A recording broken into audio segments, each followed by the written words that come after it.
Well, good morning. Got a big day ahead this morning. What are we doing today, Carm? Lots. Lots. We gotta move sheep. What else we gotta do? What do we gotta do? Build you a sandbox? We gotta build a sandbox. We gotta build some fence. Move a bunch of lumber. It's gonna be a big day.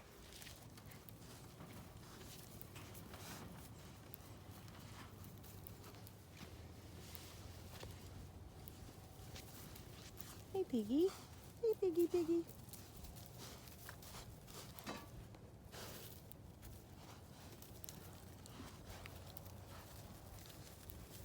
So I'm just gathering some supplies here. Just need a sheep harness, a halter for moving some ewes and some lambs down from. Well, some are gonna come from the dugout. Some are gonna come from the square paddock at the base of the hill. I can never get this stuff untangled. And then we're gonna move some of them to chew down some of the lambing pen because that's grown up quite a bit. And then we might actually rig up some electric fence right in here because we've got quite a bit of grass. The horses can come chew that down. Come on, sheepy sheeps.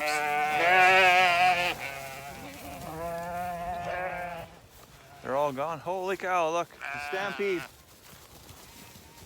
Come on, sheeps. Come on, sheep.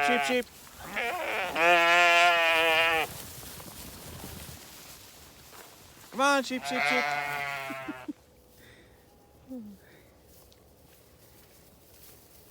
Did you find a new baby? Yeah, Belvedere. Hey, baby. Well, we got Gertrude and Agatha moved over there. So I'm just gonna let all these girls loose out of the pen. And Carmen's taking a side by side with the trailer up with the two ewe lambs. They're gonna be up by the house for the fall. Come on out, sheepy sheeps. You can come on out now.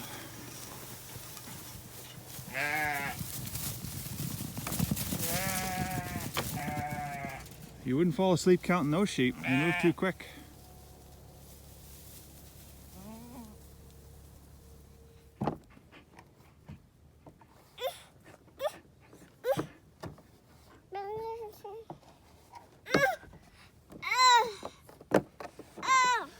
Oh boy, it's a splits.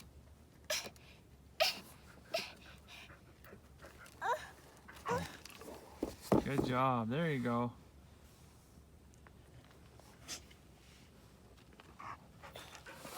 Yay!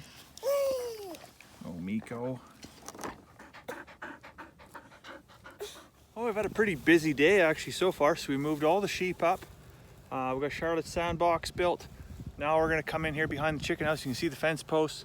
We're actually gonna build this fence so that the sheep can graze all in here behind the shop, because where they're at right now is getting a little bit sparse. So might as well make use of the space we've got prepped. We've just been kind of, I wouldn't say procrastinating, but sometimes it's hard to find the time to get all these projects done. So we'll get this wrapped up today and get all the ram lambs moved over.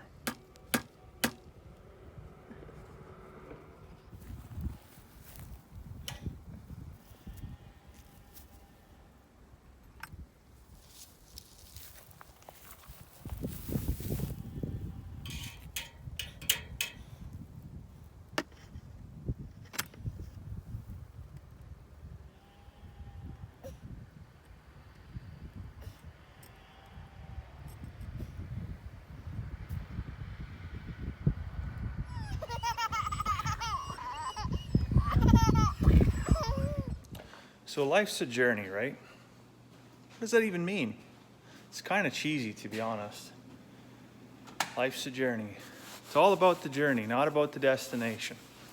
Well, yeah, it might seem kind of cheesy, but this morning when I was in the pantry and I was digging away for pancake syrup because I was making some waffles for breakfast for the family, I got, you just get that like sidetracked light bulb moment comes on. So there I was in the pantry looking for this pancake syrup. And I was thinking to myself, what does it really take to be successful? As you're getting started with your homestead or your farm or whatever it is you're working. And there's no 6 steps to success. There's no 12-step program to get rich quick. It doesn't work like that. There's hard work and there's sacrifice. And I was thinking about like why, people always saying, oh, where are all the poor farmers? They're like a unicorn, right?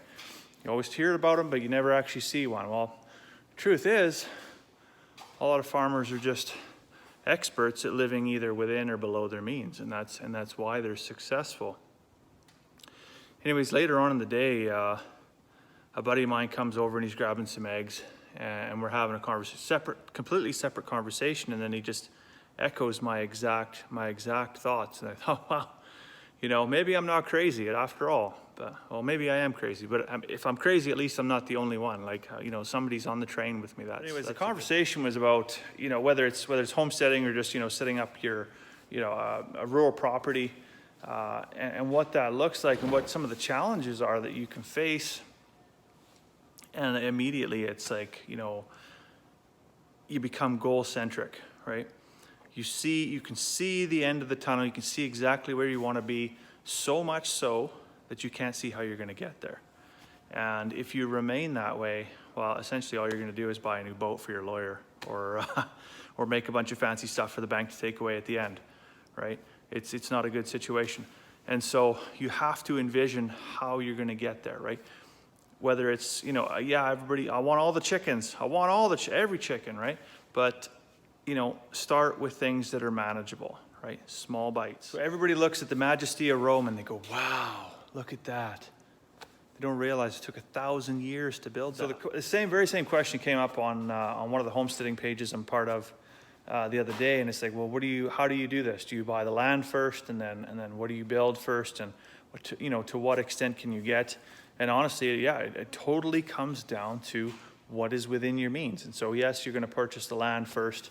My recommendation would be focus on one infrastructure project per year, because that's a major thing. So for us, we built this building actually the first year, and then we built the house after, and then now we're in the third year, and we're working on building fences and pens and stuff to expand our farming operation, as well as the garden. Actually, we started the garden this year too.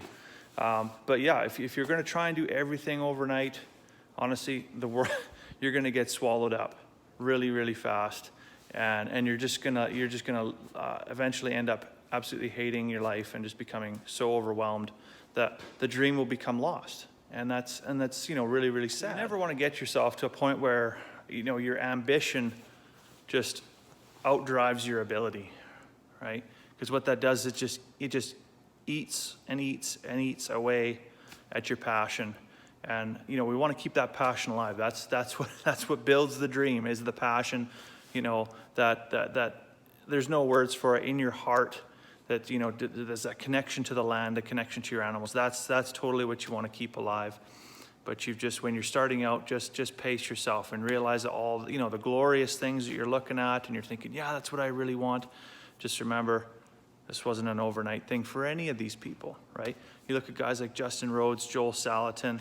I mean, we're talking like 20, 30 years, 40 years for some of these people to build what they have today. So no matter where, you're at progress-wise in building your dream, just remember there's always somebody that's going to be looking at what you've done and been like, man, I wish I could be there, right?